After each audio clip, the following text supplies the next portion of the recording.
General Katumba Wamala.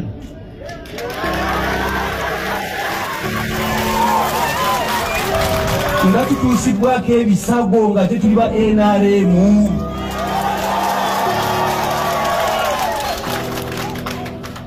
Fenna tuli mu NRM. Lwaki awangula abeera omu ate ne balangirira mulala?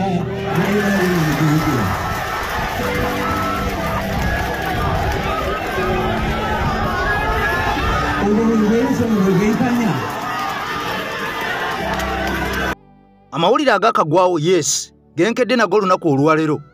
omubaka Honorable Theodore Ssekikubo okwegatta ku National Unity Platform okwegatta ku President Robert Kyagulanyi Ssentamu okulwanyisa Mwami Museveni ono weeru emiyaga essembabule gye yawangula akalulu mu kamyufu ne balangirira mulala obusungu Fred Frank Ntambi ampuliriza ono akiguddeko oluvannyuma lw'okuvaayo n'ayogera ebigambo ebitali birungi ku mubaka amanyiddwa nga Nabbosa eyalondebwa okudda mu kifo ky'omukyala Joyce Baagala Ntwatwa eyalya mu NUP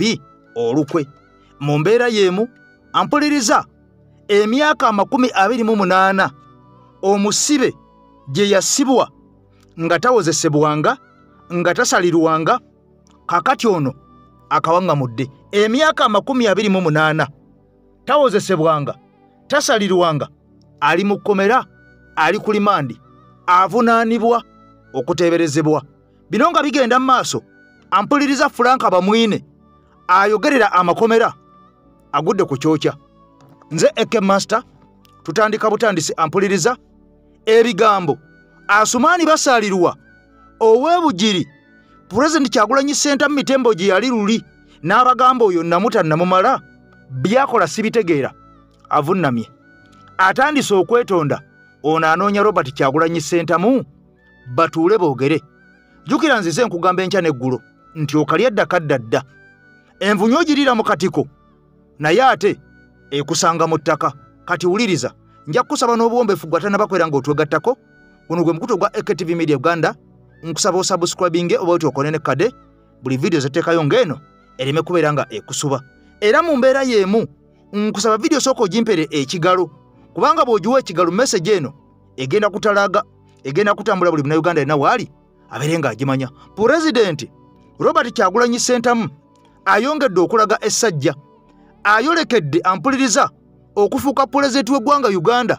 anaasikira Mwami Museveni amawanga amabede aga Bulaaya gatandise okwonamu nga Kenya okwekalakaasa kuzzeemu bupya okusitula enkundi era embase y'eggwanga lya Uganda bw'owulira nti eyokeddwa teweewuunya teweebuuza lwaki oyokeddwa abasajja bali Bob Njagi oyo ne munne ampuliriza abaabuzibwawo naguno gwaka nga tebalabwangako abasajja balemeddeko wuliriza nnyo ebigambo ampuliriza kaakati nno Honorable Theodore Ssekikubo akikira abantu beeru emiyaga amawulire eggulu gaabadde gatandise okuyitingana nti ono ayagala kusinkana Mwami Kyagulanyi bateese butya biki ebyetaaga oba ebyetaagisa okubeera ng'ono asala eddiiro yegatte ku NUP wabula bino byonna tebinaba kubeera nga bikakasibwa naye ng'ono twamulaba mu Parliament ye yaleeta n'etteeka eryagezaako okulwanyisa bampuuga bagobwe mu Parliament wabula nga Anita Amongo ono nga Speaker wa Parliament y'eggwanga Uganda bino byonna yabiremesa yali Theodore Ssekikubo eyakulemberamu okuŋŋaanya emikono egigoba abalyake bannanfuusi ababbi abalidde ssente y'omuwi w'omusolo wabula yali Speaker eyalemesa enteekateeka zino kubanga emikono gyatuuka ne giwera abasajja bagobwe mu Parliament naye Anita Amongo ye yalemesa bampuuga naguno gwako okubeera mu Parliament kati omusajja ono yali wa NRM ye yakola ekyafaayo amawulire gatandise mu luvuuvuumo ono yandiyagala okwesimbawo ku kaddi ya NUP erw'emiyaga naye sooka obeewo omusajja w'emyaka 28 waliwo omusajja amaze emyaka 28 mu kkomera e Luzira nga tawozesebwanga ku musango ogwamukwasa omusango ogwamusibya kigambibwa nti yaguza mu kiseera we yabeerera omutabufu w'omutwe ono abantu be yabasinga bagenzi baggwawo nga wasigaddewo nnyina kati abuza ekyobukulu 85 asabirira mutabani we yateebwe nga tanava mu bulamu bw'ensi eno katobe mbozi yabano omukadde ono Jairus batamubona wa myaka 85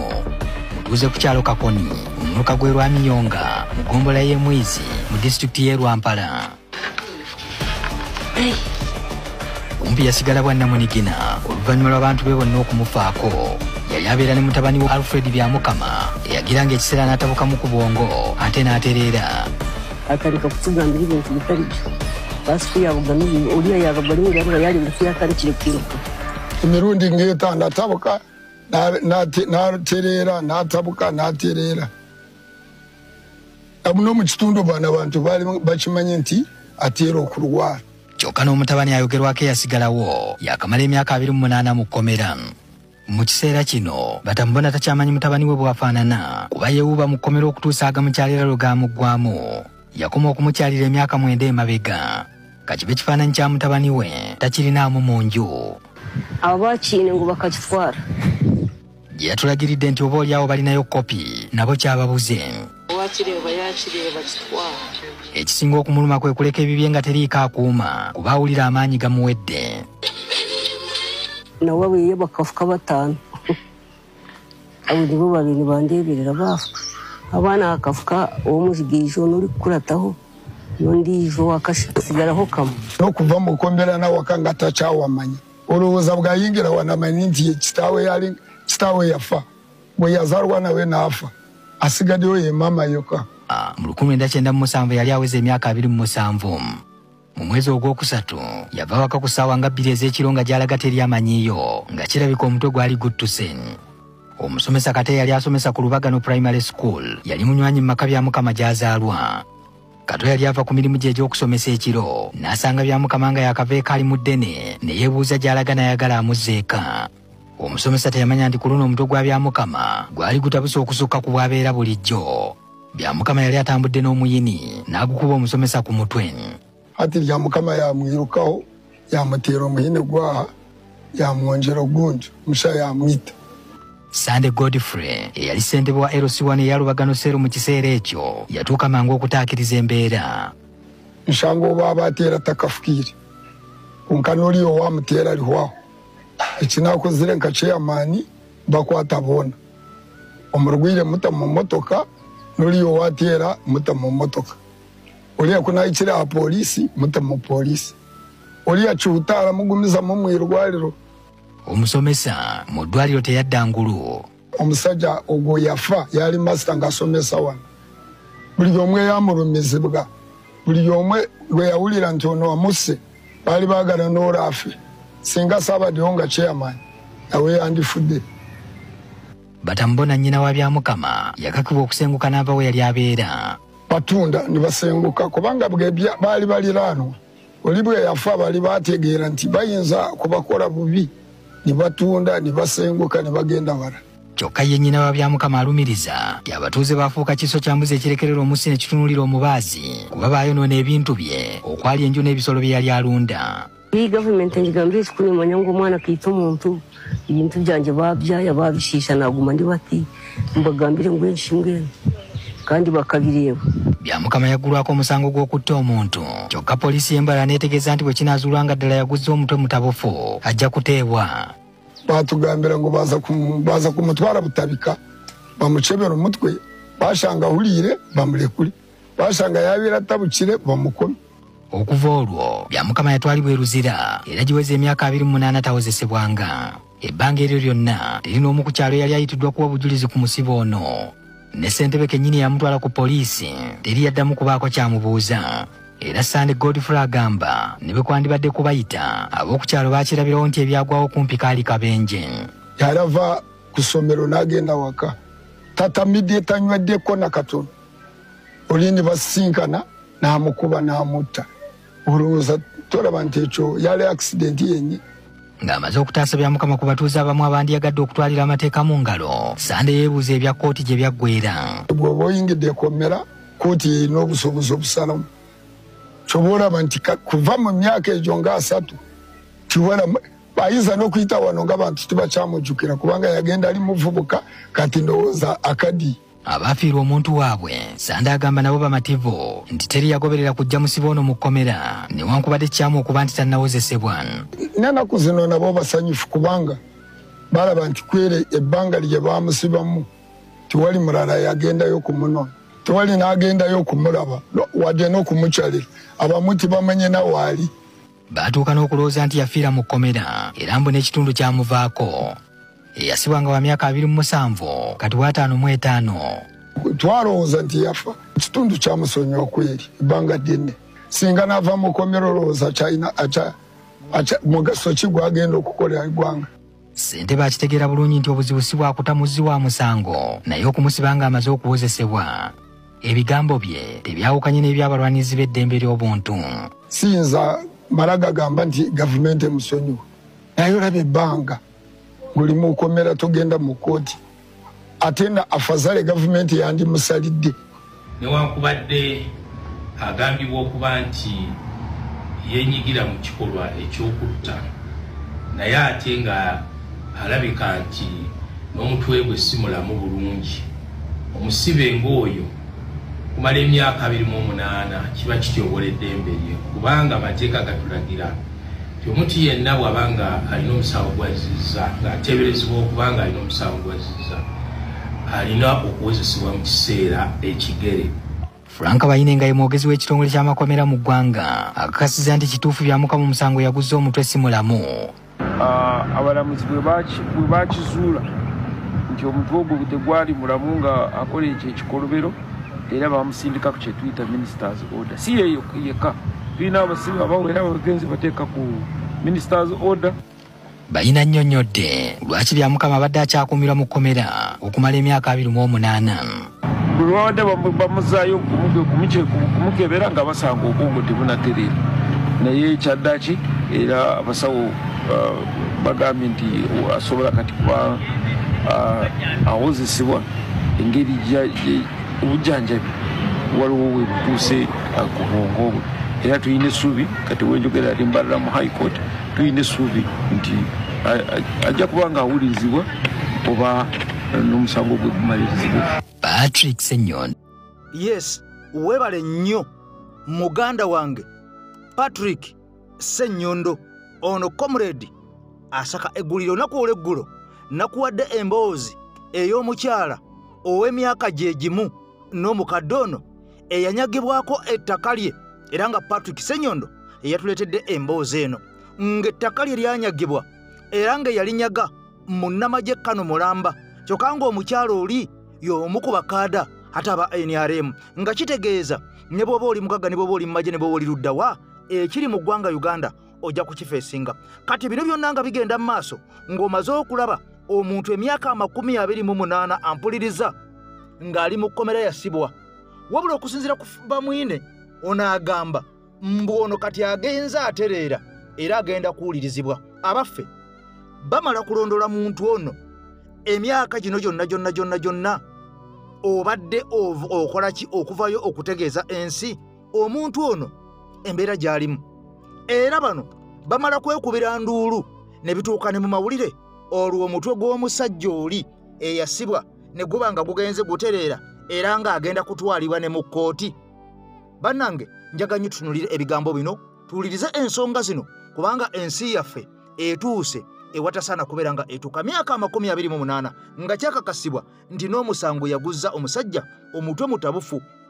mutabufu. At least bandigambye nti bamututte ebutabika n'abeera nga awangalira eyo, kubanga yakola ekikolwa nga tamanyi kiki kyakola. Bino byonna nga bigenda mu maaso, omusajja Frank Ntambi nga bwe nakutegeeza mu ntandikwa ampuliriza ebigambo byamukaayidde, era ku social media abantu batabukidde omusajja ono. Wabula bino byonna bigenze mu maaso, omusajja ono bwalabye nga bimutabukidde ampuliriza, njagala nsooke nkuba katambi k'omusajja ono ate mu bigambo bye owulire bw'abadde ne kanso Erias Luyimbazi Nalukoola engeri gy'azzeemu ebigambo bino, kubanga ono amaze okakasa nti omuliro gwokya naye ate eryanda lyayokezza ne lisinga omuliro gwennyini ogutuntumuka. Wuliriza akakkanye ateredde mu layini ng'ali ne Honorable oba kanso Erias Luyimbazi Nalukoola. Biibino ebigambo biwulire. Parliament nti oleeta omuntu ow'ekibogwe tajja kusobola kukola mirimu gino. Nandi kati ekizibu wekiri waliwo ekyesalira, waliwo naawe kyoyagala. Olaba mu Busiraamu bw'oba onoowasa omukazi kangende mu Buganda bw'oba onoowasa omukazi oleeta omutwalo. kati omusajja alabye omuwala omulungi ow'okuwasa ng'alina omutwalo agwanidde okutwala ekijuujulu ekyo naye ate waliwo ali alina omutwalo ng'alina n'effuso ya sukaali ne soda kirabye naye ate omuwala ayagala ono alina omutwalo gwokka wadde gwe olina omutwalo n'effuso ya soda omuwala ayagala gwe awezezza omutwalo kati tugambe nti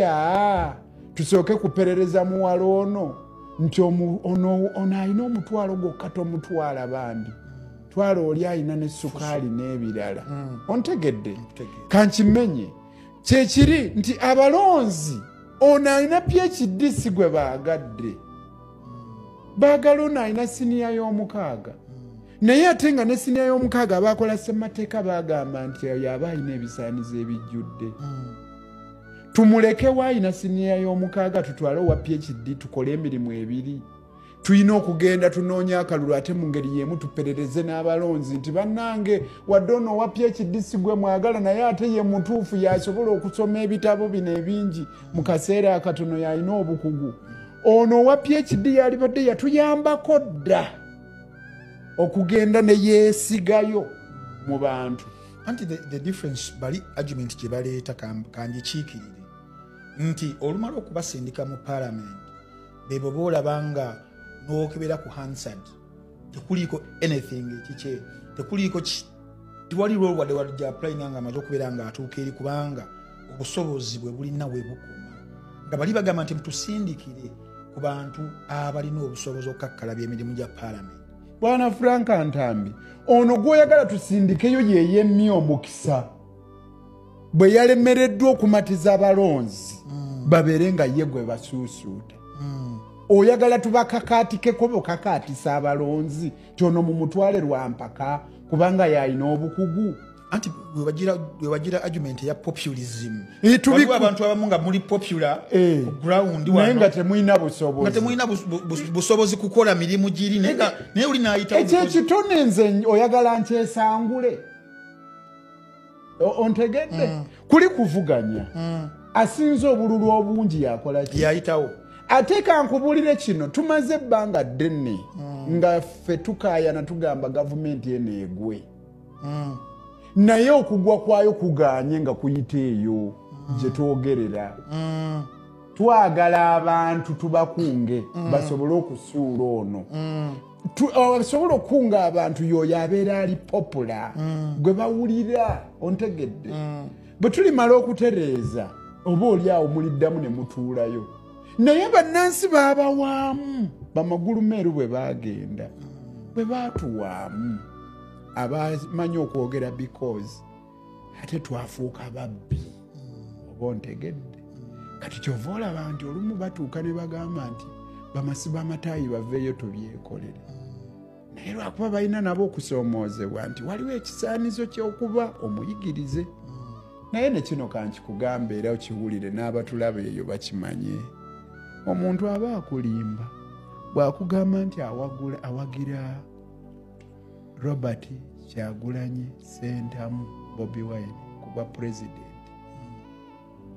naye n'alabayo ate omuyimbi omulala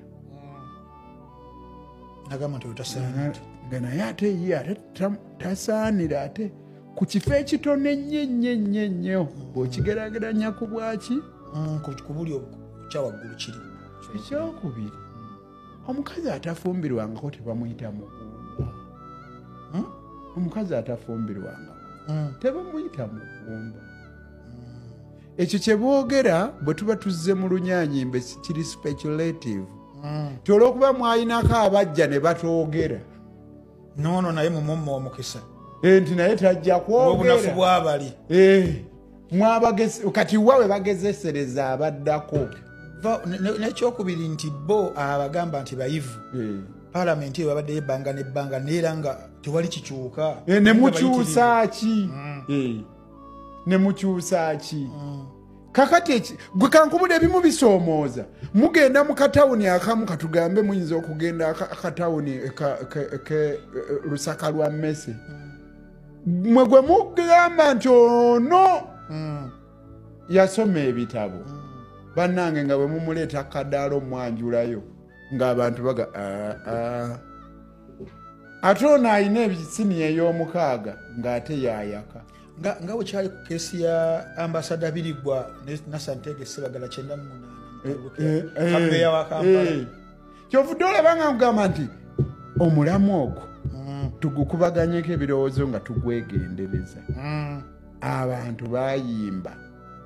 nga bayimbira Nasa Sebaga fe abataasoma kati oweesanga ng'okyonoonye bwonoonye abamu bali mu bifo bye balimu nga si be basaanye obbibwamu kubanga abalina obbibwamu tebabyettanira bbibwamu fe abaasoma tugende tubeere ba mugaso eri abantu baffe tuggyeyo obusobozi bwaffe abantu babwagale babusiime nga bwe tuba tutuuse okugenda okusaba ebifo ebyobuvunaanyizibwa biffe bwe bayayaanira kyekimu n'abalala abalina endaba yaabwe mu madiini mu mawanga muleme okulindanga ekibiina kimale okusalawo ani gwe kireese ate awo mulyoke muveeyo okulaga obutali bumativu nteesa nti nammwe mwenyigiremu bwe mulaba abavubuka bammwe abalina omugaso ng'olaba mu nvubuka ono wa nsonga ng'omulaba mu Ekereziya Katulika muwe amagezi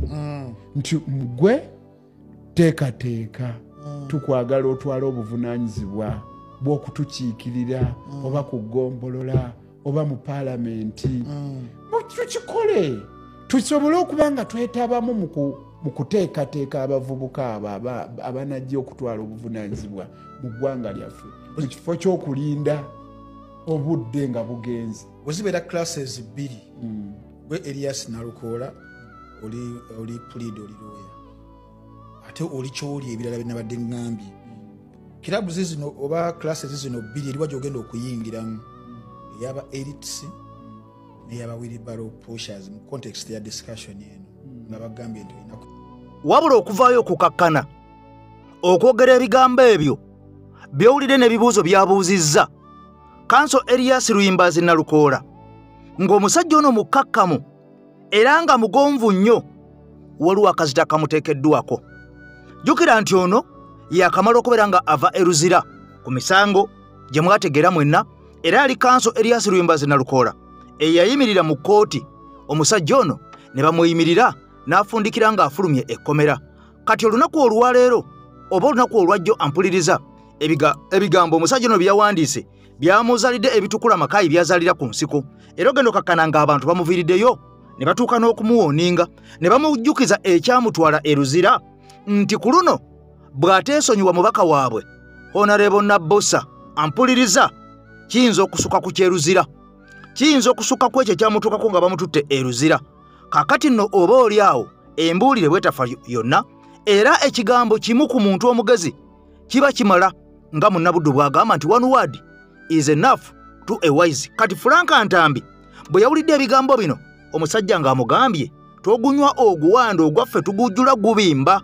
va ku Nabbosa bw'obanga walidde ssente olwo nga batandise okugamba mbu omusajja ono yawereddwa kisente omukazi amayidwa nga Joyce baagala ntwatwa ono azze ku bwa independent emitiiyana kaakati yawadde Frank Ntambi ssente atambuze propaganda n'okubeera nga bongera okubeera nga bakuba omukyalo ono Nabbosa bamukkatire wansi mu ttaka. Kaakati abamu ku balonzi ab'emitiiyana beekutte ekitole ne bafuna omwogezi ebigambo byeyogere byagambye Ntambi ebyamukankanyiza entegetege biibino. Sebo Frank Ntambi gye baloko mukama wange olamu bugamba ki twakitegeddeko nti Joyce baagala emitiiyana yabawadde ssente okuvoola Mukisa Nabbosa Proscovia emitiiyana. Nze ndi muntu w'emitiiyana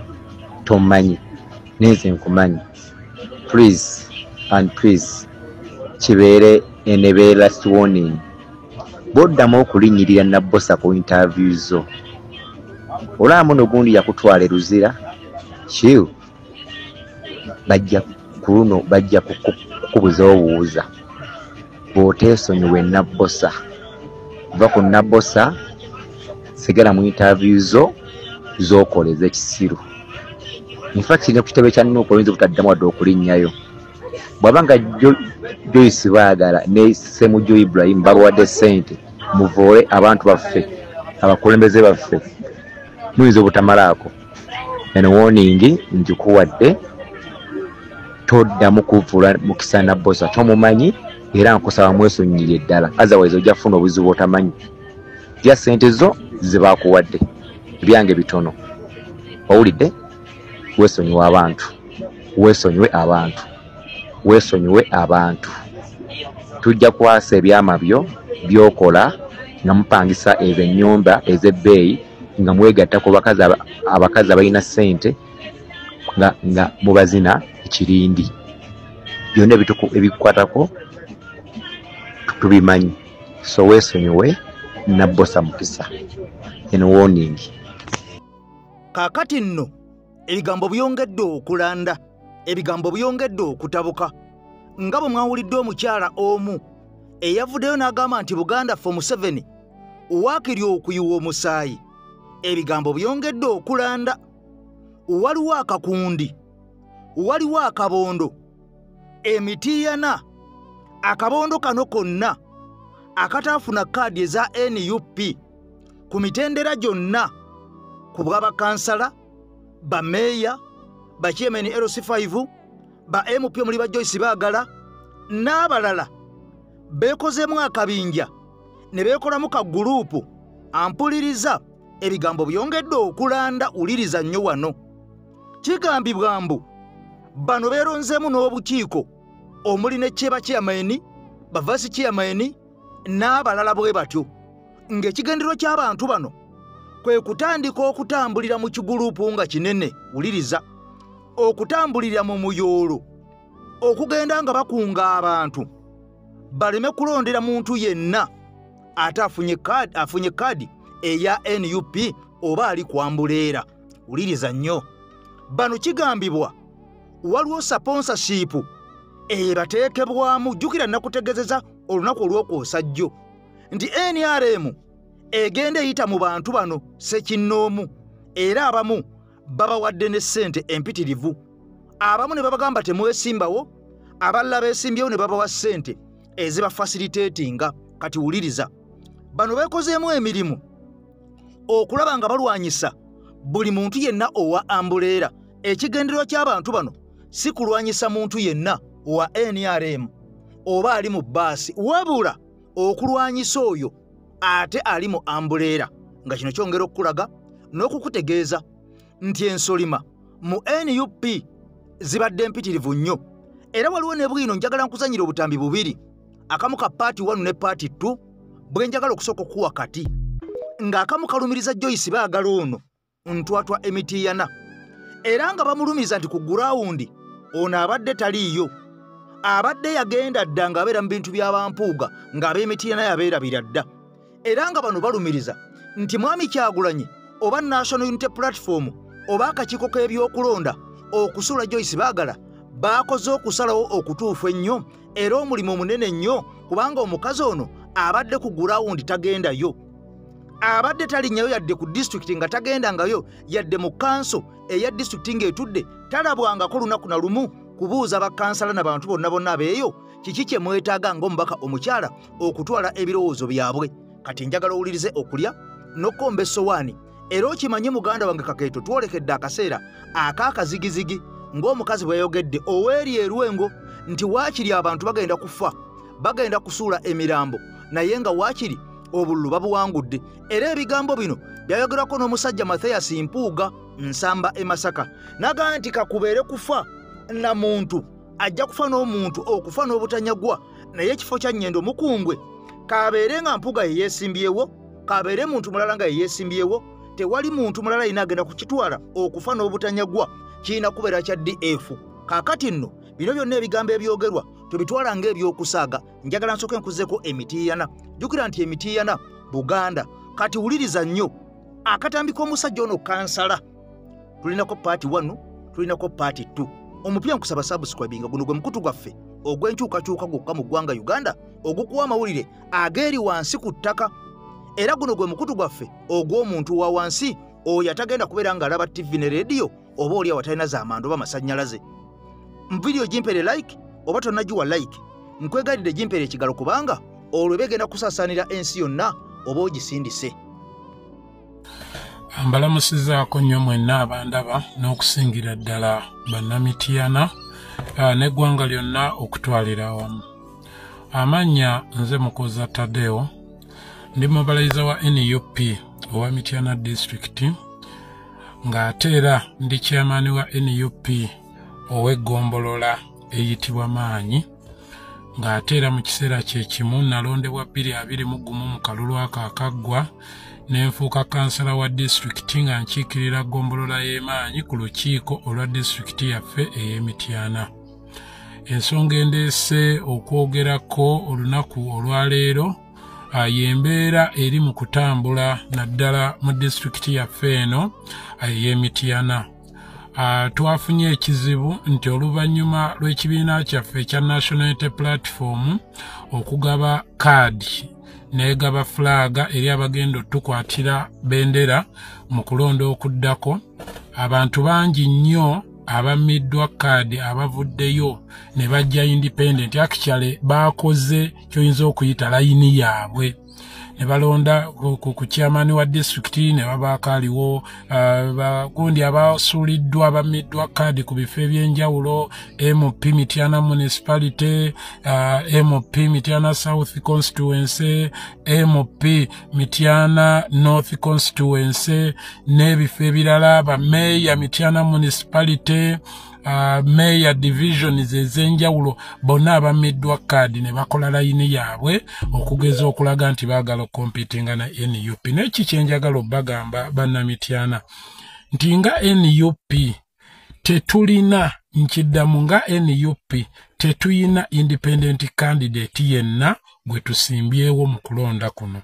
NUP yagaba kaadi, yagaba flaga, era abaatukwatira flaga bonna ne tubabanjulira ne tubalaga. Omuntu yenna ajja gy'oli nga yeeyita ow'enkyukakyuka ng'akugamba nti waggulu londa Kyagulanyi ate wansi londa leediyo, londa ssaawa, londa simanyi Bowaholo, simanyi londa Mwanyi, oyo mulabe wa nkyukakyuka, oyo mulabe wa pulezidenti waffe Robert Kyagulanyi Ssentamu, oyo aba mukozi wa NRM 100 abantu bano bulijjo tubalaba olw'ebikolwa byabwe nga tuboogerako, naye nga beefuula ab'enkyukakyuka era bwe tubadde nga tujja nga twogera ku bintu bino nga bagezaako tulwanyisa nti nno ffe abamu batuyita n'abagwi baddalu bye twogera tetubimanyi, naye ndowooza kaakati essaawa eno mutandise obbirabirako ddala. Omuntu yenna bw'oba ommiddwa kaadi, eno struggle gye tulimu tetugiriimu lwa bifo, wabula twagala enkyukakyuka. This is a revolution. Bw'oba ommiddwa kaadi weegatte kwoyo afunye kaadi, muwagire, munoonyeze obuwagizi, kuba kye twetaaga buwanguzi, twetaaga kujjako dictator, twetaaga obukulembeze obulumirirwa omuntu wa bulijjo nga bwe mwalabye manifesto yaffe pulezidenti waffe gye yayanjiza, gye tugenda okutambulirako ffenna nga balina fulaga ya NUP. Olw'ekyo tetwagala muntu atujja ku mulamwa, tetwagala muntu agenda kuyingira mu kalulu ka NUP anafuye n'okusuula bakandideti baffe aba NUP. Ekyo tetugenda kikkiriza Mityana. Nga bannaffe baayogeza amaanyi nti nabo tebagenda kukkiriza, bagenda kulwana okufiirawo, simanyi eddoboozi lya bannamityana liveeyo, nga bwe mwawulidde Joyce baagala ebigo byayogedde. Naffe nga NUP tugenda kulwana okufiirawo, tugenda balwanyisa, tugenda kukola buli kimu nga tuyambibwako pulezidenti waffe Robert Kyagulanyi Ssentamu. Amazima ga Katonda mu ggulu mugenda kugwa, tugenda basuula, tugenda balwanyisa. Bw'oba ogamba nti oli wa nkyukakyuka, genda emabega w'oyo yafunye kaadi. Ifu so ng'ogamba oli wa NRM, gendera ddala mu NRM. Naye okujja okwefuula owa independent, eno nga weefuula ow'enkyukakyuka nti osabira Robert Kyagulanyi Ssentamu ne bakandideti abalala abamu abakutte kaadi ya NUP, bw'otuuka ku kifo kyo olw'okuboza independent, ekyo l'onoobagamba bakyuke, simanyi balonde leediyo, balonde essaawa, simanyi balonde biki, ebyo tetugenda bikkiriza Mityana District. Buli muntu yenna awagira enkyukakyuka, ffenna tuyina okuliza eddoboozi limu. Bwe muba munajjako dictator, bwe muba munaatuuka ku target, muyina okuba ne komanda wasonga ffenna bwe tuyina okutunula. Oba waliwo ki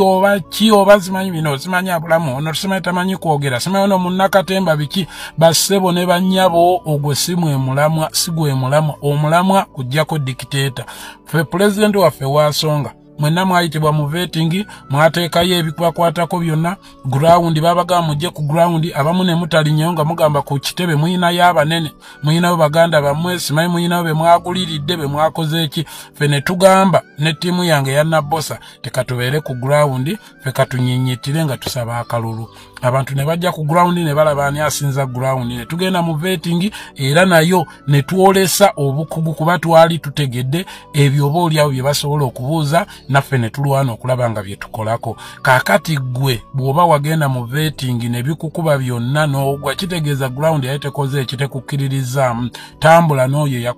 eyakutte kaadi naye bw'olemwa bw'otakikola ngoze independent nkulabula je tuli ku ground tugenda bakuba tugenda basabula tugenda kola buli kimu tulwanirira obuwanguzi bwa NUP mu Mityana district tetuyinza kukkiriza district yaffe gye twajja manyo g'empisi ne tuginunulo gijjamu NRM ne tugikwasa NUP ate gwomu oveeyo ozze district yaffe mu mikono gy'NRM gye twali twaginunula tetugenda kikkiriza weetuli tugenda balwana paka kuwulira bubi. I sign out. Fenga tetunatunuulira issues zo n'ekibiina zino ensonga zo ez'obutabaro yeri pate ez'okukutana abantu ekibiina bekita kyalinamu bwesigenga mwami Mpuuga n'abalala nga tetunnabitunuulira ffe ku ground kwokka Joyce baagala ku ground obaddeko Joyce baagala okoledde bannamityana nze ndi kansala wa district ndi omu ku bakansalazi atamiisingangako kanso yonna eya Mityana district abantu b'emaanyi gye banno simiisingangako neegi eyo obujulizi mbulina simiisingangako committee sitting ey'akakiiko ke bannondamu yonna wadde neegi nkola buli kimu kyonna okulaba nga mbeerayo mu mazima ga Katonda sirabangako Joyce baagala ku district mu kanso ya district nga ze nga ex officio avunaanyizibwa okujja mu district council n'amanyi emirimu gya Mityana district nga bwe gitambula n'okufuna ebiteeso byatwala mu parliament bw'ofunayo Joyce baagala bw'oleetayo obujulizi bwonna nga wali ozzeeko mu kanso ya Mityana district nkulayirira nga ndi wano ku mpewo akalulu kange nkavaamu sijja kwesimbawo bw'oleetayo obujulizi bwonna nga wali olinyeeko mu kanso ya Mityana district kati ng'ovudde ku ekyo kawabe ku ground nze ndi mukulembeze nze omu ku baakutunda ffe twanoonya ba agenti ffe twakuuma akaluluko ffe twakwogereranga ffe twakolanga buli kimu emyaka 5 mbulirayo activity yonna gye wali oleese kale kanjogerere egombolola yange ojja kwekwasa nti ewalala simanyi bifaayo yadde ebifa mu district yonna mbimanyi mbulira activity gye wali okoze mu gombolola yange ey'emaanyi ng'oggyeko nze kennyini gye nalwana olutalo lw'amaanyi 222 nga waakamala okulayira n'enkuyita nga waliwo wano ekibiina emaanyi eky'abafumbi n'ojja n'obawaayo obusente bwali obusente butono mitwalo oba gyali 5 gye wabawa naye era lwali lutalo lw'amaanyi nnyo nga tukulemeddeko nnyo n'ojja mbulirayo activity gye wali okoze obumu ku buvunaanyizibwa bwo kulondoola pulogulaamu za gavumenti tukoze pulogulaamu zimpitirivu nnyo enguudo ze tulimye zino pulogulaamu za ssente za parish modo ng'omukulembeze eyalondebwa alina okulondoola pulogulaamu ze z'entambula zaazo zino myoga ebintu bingi nnyo bino ebyamalwaliro mbulirayo emirundi gye wali ozze nga Women MP ng'ovudde mu bino palamenti lwe yeesitula ennamba akakiiko oba kahealth akajja nga kalondoola mulwaliro Mityana kuba ebyo bye wali ng'otambuliramu era byobadde otambuliramu naye nga Women MP noga njagala kulaba amalwaliro gaffe mu district gakola gatya njagala ombuulire wali ozzeeko emaanyi ng'ekyo kyekikuleese njagala ombuulire wali ozzeeko emaanyi ng'ozze kulaba amasomero gaffe aga gavumenti enkola gye gakolamu obuzibu bwe basanga abasomesa abayizi embeera gye basomeramu facilities n'ebirala yogera olunaku olwo lwe wali ozze nga bye bikuleese kuba bwemu ku buvunaanyizibwa bwo nga MP kwoyinza okugamba nti simanyi mwamwagala simanyi nziika abafu nkola ekyo bwe buvunaanyizibwa bwange kati kankuyise mu buvunaanyizibwa bwo tubuulire ky'obadde okoze mu bantu obadde tolabikirako ddala kati bino byonna nga bigenda mu maaso mukwano gwange atugoberera biri Mityana era biri wano mu Buganda we byetooloolera wabula nga n'eby'omu Buganda wadde bikyetooloolera nga bikyatambula tekirobedde ate n'ebugiri Asumani basaalirwa okuvaayo n'awemuka jjukira nti ono ebize bimuwogerwako mu bimanyi byazze akola mu bimanyi enneeyisa gye yeeyisamu mugimanyi era nga mwenna bannayuganda n'engeri Asumaani Basalirwa gye yajja mu paaliyamenti tewali atagimanyi. Ono azze alemesebwa enkya n'eggulu. Abantu ab'enjawulo, ebibiina eby'enjawulo byonna nga byamuzira era ng'ono baamugoba. Kumbe Mwami Kyagulanyi Mukama Katonda amuteekako amafuta amuwa amasannyalaze era yagenda e Bugiri n'agamba abantu b'e Bugiri nti Asumaani Basalirwa ono yandibaamu omulamwa mumuyambe mumulonde mumusindike mu paaliyamenti. Wabula okuva Asumaani Basalirwa lwe yasindikibwa mu paaliyamenti y'eggwanga Uganda ampuliriza kyewuunyisa. Ono byazaakola byewuunyisa era ono byakoledde abantu byewuunyisa okusinziira ku ebyo byabadde asuubirwamu. Kakati nno olunaku olwajjo Mwami Kyagulanyi bwe yali e Bugiri yabagamba oyo takyali munnange, oyo nayewukana naye era byakola ne bw'oba omulonze oba omulonze ku lulwo oba tomulonze ku lwankyukakyuka. Kati omusajja ono yavuddeyo ampuliriza n'ayogera ebigambo bingi nnyo era nga byonna abyolekeza pulezidenti waffe Robert Kyagulanyi Ssentamu. Kyannaku abantu nga bano abatamanyi gye nvudde waabwe kitegeeza nti ne gye balaga wayinza okubabeerera awazibu singa baba nga tebalowoozezza nnyo ku ekyo ekigenda okubeera nga kiddako olunaku olw'enkya. Kati Asumaani Basalirwa atandise okujja ku mitimbagano, atandise okujja ku mativi, atandise okujja ku mareediyo, atandike okwewozaako. Jjukira nti buli lw'okola ekirungi togenda kubeera na budde bwewozaako, ensi ye ekuwolereza. Naye buli lw'obeera omulyake, omulyaza amaanya, omukumpanya n'olya bannansi olukwe, kitegeeza olina okwewozaako ennyo kubanga Mwami Kyagulanyi yakoze statement yemu bwe yabadde e Bugiri n'abagamba oyo simumanyi sikyamutegeera. Era bw'atyo n'akwata kandidate omulala n'amwanika omukono n'abagamba ono kaakati gwe tumanyi yeweeno, ono gwe tumanyi wa National Unity Platform era gwe tumanyi gwe tujja okukolagana naye, abasigadde bye baliko byabwe. Bino byonna Asumaani Basalirwa byazze ng'ayogera bingi oba oli abisinira kubeera nga nkuzannyira ku mukutu gwaffe kubanga ebimu bivoola, ebimu tebijja mu myaka gye, ebimu tebijja mu kitiibwa kye, kwegamba bingi oba oli awo bye saagala kubeera nga nzannya naye. Abasajja bamuzzeemu, enziramu gye bamuzzeemu nkakasa nawe bw'onoogiwulira ojja kukkiriza nti abantu banyiivu. N'omusajja ono wadde nga bamuwadde ekitiibwa tebamuvodde nga ye bw'agamba nti NUP tuvuma era tuvoola nnyo. Sooka owulirize engeri gye bamuzzeemu ampuliriza ate ebigambo tweyongereyo. Awo wennyini ku nsonga eyo omubaka Asumaani Basalirwa wajjeema nga mukambwe ennyo ku nsonga ya His Excellency Robert Kyagulanyi Ssentamu. Yamwogerako obukambwe buvaawa n'obukawo bwaleeta. Sookera ddala Honorable Asumaani Basalirwa mu ekitiibwa naye saagala alowoozese bantu nti musiru kubanga si musiru, musajja yasoma. Ekyokubiri saagala alowoozese bantu nti musiru kubanga si musiru, ekyo nange muteerawo omukono. Kyogamba ye asobola okweteekawo n'alowoozesa abantu nti musiru. Abantu bajja mujajinga ng'omusiru kati musajja mugezi simanyi nga musiru. Ekyokubiri saagala muyite munnanfuusi kuba musajja musiraamu amanyi kiki bayita omunnanfuusi. Saagala nakyo kimuteekako kuba nakyo kinene kubanga omunnanfuusi omuliro gwe gwanjawulo n'oku muntu omushiriku oba omuntu ataasiramugira ddala. So kati Asumaani saagala abeere munnanfuusi. Era nze bwe mpulira ebigambo byafubutuka binneewuunyisa. Simanyi abantu baagala mukwano okufaanana gutya. Anze bayanyiize kyambuntu kiki ekimunyiiza olw'okuba nti pulezidenti yamwogeddeko nti Asumaani tonyiigira, okitegera bulungi naye nga tonnaba kubeera ng'oli munyiivu. Owekitiibwa Asumaani paaliyamenti oyo yali emuzize era abantu baagala ennyo omusajja oyo Kyagulanyi. Omusajja oyo mu butono bwe,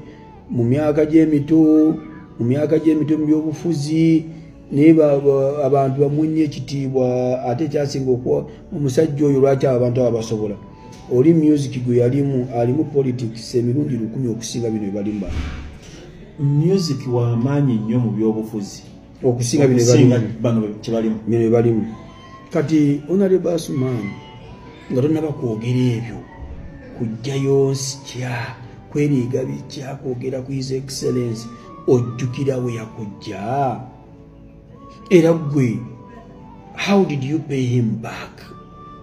takwagala ko sente kubanga tobanga kona sente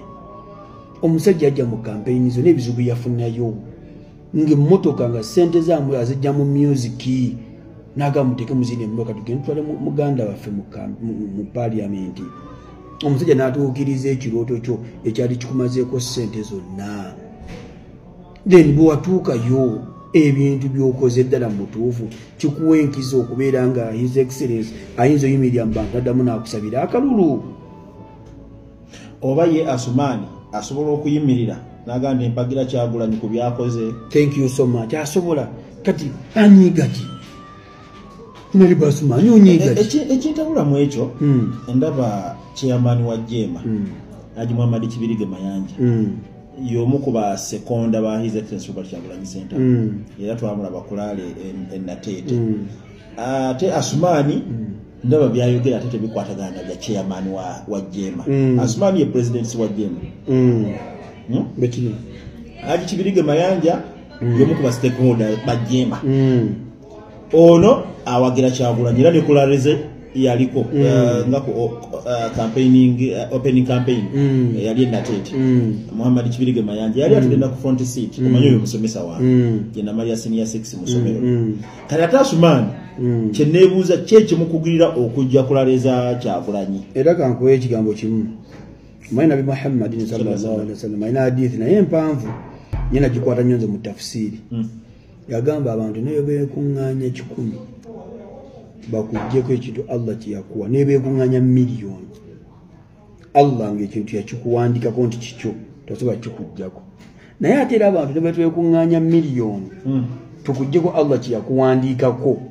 azini nti Allah aba yakuwandika kubeera mwavu ne tukuŋŋaana tuli basonko family nti ye Uganda ffe sonko ono fena tuli basuubuzi b'e China nti ye naye sonko ye tumulwaneko yalemera mu mawulire paka lwe baamugoba nti ye tutule ffenna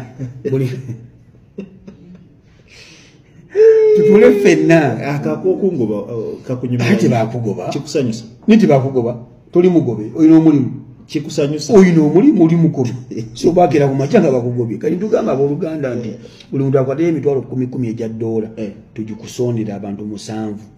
tukutwala e China notaliko okusuubula tuli mu kulwana kujjako Allah kyakola kyeyakuteekako Allah tagenda tukayanya ffe abali mu kusondera tujja zikusondera era ogende China mu myaka 2 tuddemu kusanga nga yegwe sonko oli Allah gwe yawandikako kiki ekyobwavu kati basaalirwa tagenda kudda mu pale lwakyongeraganya kaluliriza kati basaalirwa his excellence yeetumiikiriza n'amulwanirira ajje mu lugendo lw'abasaalirwa Allah byamuwandikako olutabira memba wa parliament kati tumuwandiye gy'emyaka gy'abadde kuliriza nga gy'emyaka gy'abaddeyo kati agenda kuddeko Allah ku kyeyamuwandiikako tagenda kuddamu oyo kuyingira mu parliament ya Uganda Allah atuwa obulamu mwebale nnyo mwebalire ddala ana Uganda tagenda gifuga nga tetuliimu okitegeera but you need him don't you we need each other naye with that attitude Mwami Kyagulanyi bw'afuuka president bintu bisatu bisobola okuntuukako either ajja kunsindikamu ekizairo oba mukomera oba ku kalaba with that intolerance of his 3 things I'm telling you ebintu ebi bisobola okuntuukako I don't understand kakati lumu nayogerako n'omu ku bantu be basebo ne bannyabo nze Henry Maganda Matia Kyolo otudde nfunye obuzibu olwaleero olw'ensonga ndi kujja kwogera ku musaadha oyo bamweta Asumani Basaalirwa MP wa Bugiri Municipality oyo president wa Jema Justice Forum ekibiina ky'ebyobufuzi era omwami oyo mukwano gwange Asumani Basaalirwa so munsaasire Asumani Basaalirwa mumuwereze message eno kuba amasimu gange tagagema okuva emyaka 7 bwe yayita mu parliament tagema amasimu gange Asumani Basaalirwa leka kutuswaza nchiramu Asumani Basaalirwa leka kutuswaza ati etime nga abantu bali kukoba nti yes abasoga bategeera ate oli kutuiza inuma mubatuvume mabega nti abasoga ati tutegeera kubanga Asumani basalirwa oli kufaana n'omwana owa senior 6 avaayo yajja mu office nga ali kulira amaziga bamubuuza obayire ki ogulenzi ogunene guti guli kulira amaziga bagubuuza obayire ki nti Isabiri owa Nasale ava kuniina ku kigere owa senior 6 ali kujja mu office alira amaziga nti Isabiri owa Nasale amuniinye ku kigere Asumani basalirwa leka kwegayita kubasaada abakaire abali kulira abali kulamentinga nga balamentinga lwa mwana muto mu byobufuzi agamaziga galekere gabampuuga n'abali kulira agamaziga Segona babwanika bamukaaku bamabikke bona abo amaziga ago gabalekere iwe bo omusogo omugezi webuuze lwaki ovaayo okwidda mu kamera Asumani basalirwa president wa Jema ekibiina ekikaire ekyatandikawo nga Bobi Wine ezira idinti alidambi obufuzi 30 years kumpi actually 20 years ago Asumani basalirwa eyasoma amateeka senior lawyer eyagasomeira nga ni Bobi Wine tiba idinti alisoma amateeka awo nkulaga byomusinga oli president wa Jema ekibiina ekyamaani ekikaire okusinga Nuupu oli super lawyer eyasoma emyaka mingi ino nga Bobi Wine titwidinti alisoma alichuka yasoma amateeka ndi kuensonga lwaki tosaanire kulamentinga Asumani basalirwa waida mu byobufuzi bimazeemu emyaka 3 30 years Kyagulanyi ajja okwida ebujiri tu campaigning ngoide parliament nga wakesimba we mirundi 3 ng'ogwa bugwe so omusinga experience mu byobufuzi buti sinzira kwebyo n'obukulungu omusinga otegere nti no boida ku TV ng'olamentinga niwo oswala imwe lwaki timuswala omwana omuto naali kubaliza owa Nasala ali kuliza agasaada ga senior 6 aninye kungere kushigere wavanere ngo oli kuweneroti bakubuuza obayire ki Isabiri owa Nasale aninye kushigera ansambi eteke ku Kakongo ivule oli kuswala lwaki okubye lwaki Kyagulanyi tagema masimugo Kyagulanyi sentamu Asumani basalirwa tasobola kugema isimu ya muntu ali mu mbaliga mu byobufuzi bya Kyagulanyi it is one way ebyobufuzi by'omulembe guno ebya Nuupu oteekwa okuba nti ojja mu direction ndala gye tutambuliramu buti wa Asumani basalirwa kamera daakulaga mweda mu mitima gy'abantu nga Asumani basalirwa obwira atambulira mu direction eno ate emisana yaira mu direction yindi abo abantu Kyagulanyi tatambula nabo Asumani basalirwa kankoberenga muganda wo mutowo era mukwano gwo nti abantu bakwogeraku nti otambula n'abantu abatuluguniza ensi eno obwire iwe bwotambula nabo anti oyenze ensonga lwaki Kyagulanyi tagema masimu gwe yakukyawa Kyagulanyi takolagana na muntu alya mu lulimi ne muluzise tosobola kuba mukatuli kyoli embidde ate n'obaseeka tikisoboka ekyo abantu bako Asumani basalirwa omukazi asinga okuba mukwano gwa Anita Amongo n'omuntu akasinze okuliza Busoga ekyo zeena nkiikiriza Asumani basalirwa abasoga bakukyawa balina obulumi mu mitima olw'ensonga okulagana n'abantu abatuusiza kadaaga maama waife mu mbeera eyo gwe ni mikwano gyo Asumani basalirwa ekyo kyonka ebyobufuzi bino bye tuli mu ssaawa eno tutambula na muntu ng'emusana n'obwire tuba mu direction ndala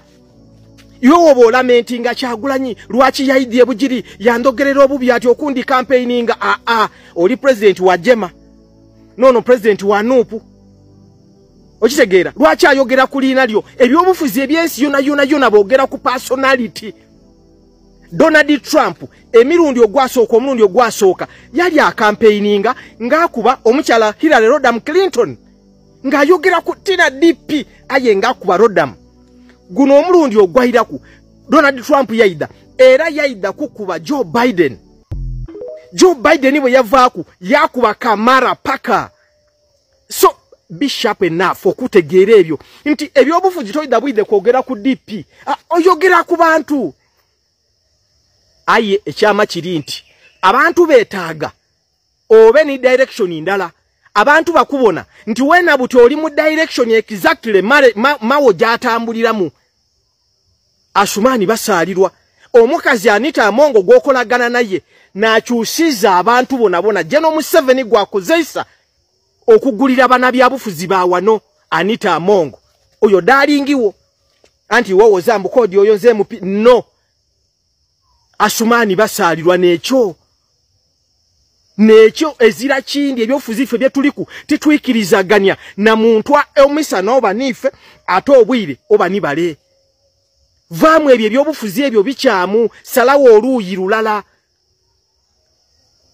salawo obobanga katuntu ye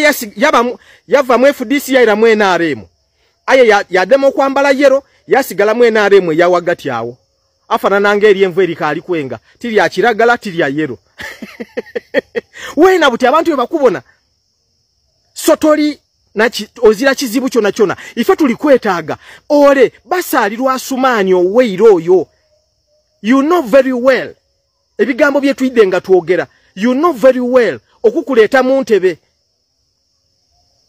ate wena nga bwotagema masimu gaife nga tuna twikiza ntuli niche twakukolera okutuka mu parliament nikyagulanye yena wena otamunigira idukira bulungi nakukubira isimu konze hajiri yavala ampulire nti avuire mu kalulu aje ku radio wakoba iwe mwene cha radio ya send konze haji kamukubire haji mukubire akobati yes konze haji ndi kusaba nja kusasula radio program oje ku radio langirire navuge motoka na idebuji paka haji okuja ku radio ogwo omutima twagukolanga olwensonga twali tukidi nti oligalala nife 10 ku 10 ayo kitizana abantu abali ku kyolya busoga obwire Asumani basalirwe ekyo kikuveemu akukoba kwaba mwino tweno yo Asumani basalirwe yatuvuzanga emotoka twagema akatono ke tulinako kwefe no mwana waife tulikukwendo ide tulikwetago ya Asumani basalirwe oyo okitegere ekyo so vamu bino byona bene byakatemba kodi okyagulanya okutawa embeera oli musaada wa senior 6 oli kujanga ogenera oja mu office olira nti omwana wa Nasala akuniniyeku Robert Kyagulanyi Ssentamu ni president abasoga gwembe mulonde ezira president wundi okutola ku Robert Kyagulanyi Ssentamu abantu bebudaka abepalisa mwena mwebale ino bantu bayisolo olwati olwalero mwebale ino okubona nti president mwaniriza mutyo Asumani basalirwa salawo ile wakeka wempewale hajati akuwa amadi againo gogoti ame bulungi onabo malo osale wo wawogwa to salawo abantu bakuti otambula n'abantu abagabambu obutu obwire aba abantu nabatusiza kadaga mu mbeera gyali ku ekyo n'ekituluma okitiza n'abantu abaliza kadaga ekyo kyonka kyova abantu bakutya tosobola kwanirizibwa mu nuupu abantu bokolagana nabo weno okidi mu mutima gwo ebizibu bye batukozeeko ebikolobero okidi nebye byange